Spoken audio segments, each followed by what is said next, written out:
Hello there and welcome back to another edition of the Hot Lap Classic Remastered. This time we'll continue our look at the Project A spec cars with the 1999 Nissan Silvia ALTA GT300. This is one of two GT300 S14s in the Project A spec mod, and both of them are wildly different. There's this one and the ALTA GT300 car, and they do have very different statistics. I've gone with the ALTA because personally I really like the livery on it. The blue and the pink probably shouldn't work on a silver car, but it kind of does, and I really like the logo as well. Good job to whoever ended up doing this one. Yeah, very cool car. Can't really find a lot on it. I believe this car did very well in 1998 and then may have slipped back in 99 because it's an S14 chassis as opposed to the factory S15 chassis with the Zanavis and the Daishin cars as well.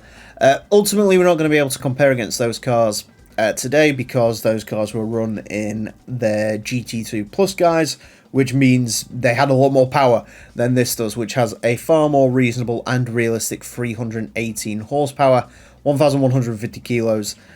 This is 150 kilos heavier than the ALTA car, so something to consider. We of course had one of the A-Spec GT300 cars go around, the RX-7 Oikeur Rotary Racing, so it'll be interesting to see how this one does. Front-engine rear-wheel drive, 318 horsepower, 1,150 kilograms.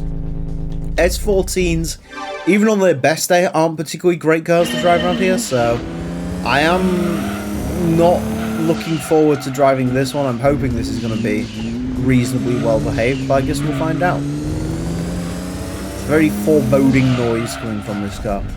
Anyways, to find out how quick the Nissan Silvia ALTA is, it is going to get 6 laps of the Motorsports land, tracking on to the best time it possibly can. Our current leader is the Suzuki Escudo Pikes Peak version. That car's at a time of a 25.696. This car is unlikely to beat it. If we're just talking pure A-Spec cars, the quickest A-Spec car currently is the BAR01 Supertech, which ran a time of a 26.270. Straight away, I would say this doesn't seem to drive quite as nicely as that RX-7, the Acura one that we had go around.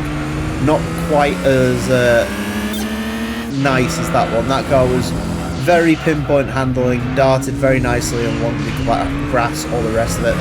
This seems to be having a little bit more of a torrid time.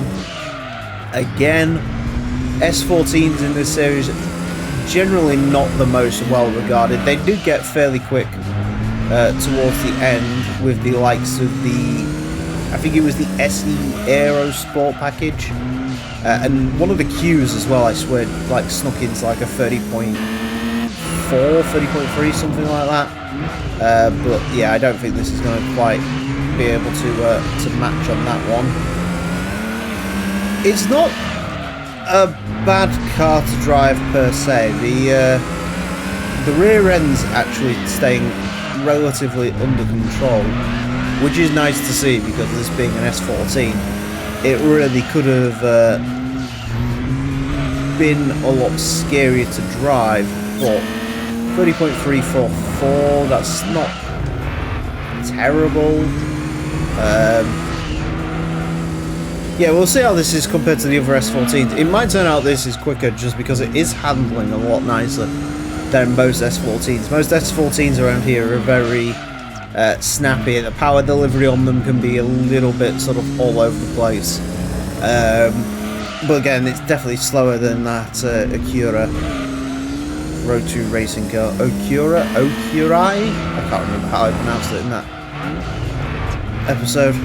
I really wish they wouldn't give me awkward Japanese names to say on these cars, to be honest, because as I discussed in that previous episode, I'm not very well versed in Japanese speaking patterns. It doesn't really make a lot of sense to me.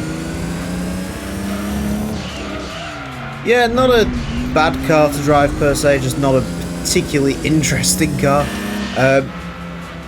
It had its one breakout lap really, 30.344, and then went off a little bit there. That being said, with that time, it still hasn't done too bad. I'm just trying to have a look, actually. Yeah, the quickest S14, I think, was the SE Aero package, and that was a 30.394. So this is marginally quicker than that, which is interesting. And yeah, in terms of the lap time, not a lot in it. I'm quite shocked about that Sector 2 on that first lap still technically being the fastest. I guess sort of shallower lines into corners and stuff like that definitely plays a part there. Anyways, a 30.344 is going to put this into 298th place. Goes in between the BMW 323 Ti Compact and the Opel Vectra i500. Quicker than the BMW 528i, FTO GPX, the Audi A3. As mentioned, this is very slightly quicker than the Nissan Silvia K's Aero SE Sport package, which was the quickest of all of the S14s. I do remember a Q's Aero doing quite well, but I can't seem to see that on my scan of the leaderboard. So, yeah, this must be the quickest of all of the S14s, which is good, as you would expect. So even for a race car, I mean, you know, that's still 140 horsepower down on that car, and it is quicker than it. So it does go to show. Power isn't everything. Sometimes it's all about the controllability when it comes to these cars. So a decent showing for the ALTA. Anyways, that is it for this episode. Thank you all very much for watching. Join me next time when I will be driving something completely different. Until then, farewell.